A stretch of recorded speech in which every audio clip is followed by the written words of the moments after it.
On a beaucoup parlé des orages ces derniers jours et c'est pas fini. Alors là, évidemment, docteur Kirzek, les téléspectateurs vont se demander mais pourquoi va-t-il parler des orages au médecin? Quel est le rapport? Quel est Parce que l'accessoire quand il y a de l'orage? eh ben c'est ça, c'est ça. L'asthme d'orage, c'est quelque chose qu'on a découvert pour beaucoup ces derniers jours. Et il paraît que ça encombre les urgences. C'est quoi l'asthme d'orage? Oui, en fait, il y a un pic de crise d'asthme quand il y a ces phénomènes d'orage. Pour ça, je dis, bon, évidemment, il y a le parapluie, encore le parapluie, quand il y a des orages comme ça, on reste chez soi. Mais ça devient les bronchodilatateurs, parce que la crise d'asthme, vous savez, c'est les bronches qui se referment. Et en ce moment, il y a une recrudescence dans les services d'urgence. Et c'est assez concomitant de ces phénomènes orageux. Alors, d'habitude, la pluie, moi qui suis allergique, on est content quand il y a de la pluie, oui, parce que ça terre. plaque les pollens au sol.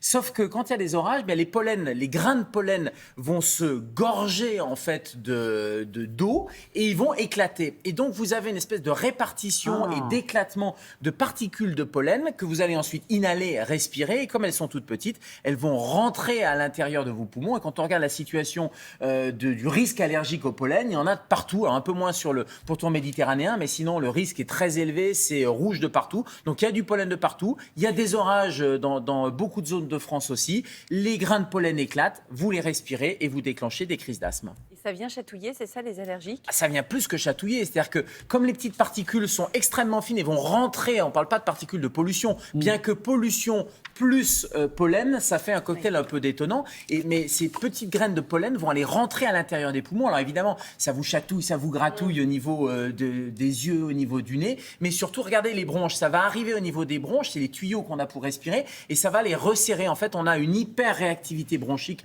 quand on est asthmatique, ça ferme les tuyaux, et c'est à ce moment-là qu'on a la fameuse crise d'asthme. Vous savez, ça siffle, on a du mal à respirer, non seulement à inspirer l'air, mais à expirer l'air. C'est un peu comme si c'était prisonnier à l'intérieur des poumons et ça peut parfois dégénérer. Alors ça, c'est chez les asthmatiques, mais donc on est essoufflé, ça siffle, on tousse. Mais vu les phénomènes de pollinisation et d'orage, cette combinaison fait que même des gens qui n'étaient pas asthmatiques, et je suis sûr que dans votre entourage, il y a des gens qui n'étaient pas forcément asthmatiques, mais qui avaient cette espèce d'hyper-réactivité bronchique et qui sont devenus un peu asthmatiques pendant cette période orageuse. Et puis, autre phénomène qu'on a remarqué, c'est que ça touchait des gens plus jeunes, et notamment des gens qui se retrouvent aux urgences, qui arrivaient avec des problèmes respiratoires. Alors, quand on est asthmatique, on sait ce qu'on fait, on prend de la ventoline, j'imagine, mais alors les autres, on fait quoi? On n'oublie pas sa ventoline, ça veut dire qu'il faut toujours l'avoir sur soi, etc.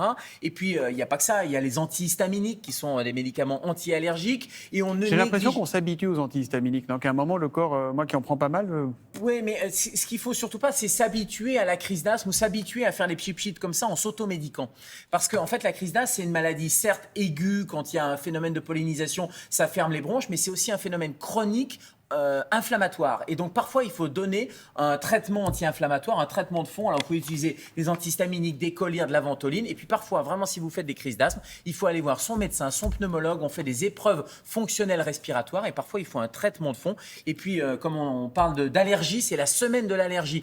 Et cette semaine de l'allergie, il y a plein d'événements 100% en ligne et gratuits. Vous pouvez aller voir. Il y a un certain nombre de conférences qui sont données. Peut-être que vous allez vous retrouver d'ailleurs dans ces cours ou dans ces symptômes. Et ça vous permettra d'avoir de bons réflexes et des ressources sur les allergies. C'est jusqu'à quand les pollens, là? Mais les pollens, c'est au moins jusqu'à l'été. Et puis, on sait très bien qu'il y a certains pollens en début de saison. Et puis, que le réchauffement climatique, tout ça change, tout ça se modifie. Donc, on voit bien que ça dure quasiment toute l'année. Et quand il n'y a plus les pollens, il y a les acariens à l'automne. On était c'est sûr. content de vous voir, vous, ce matin.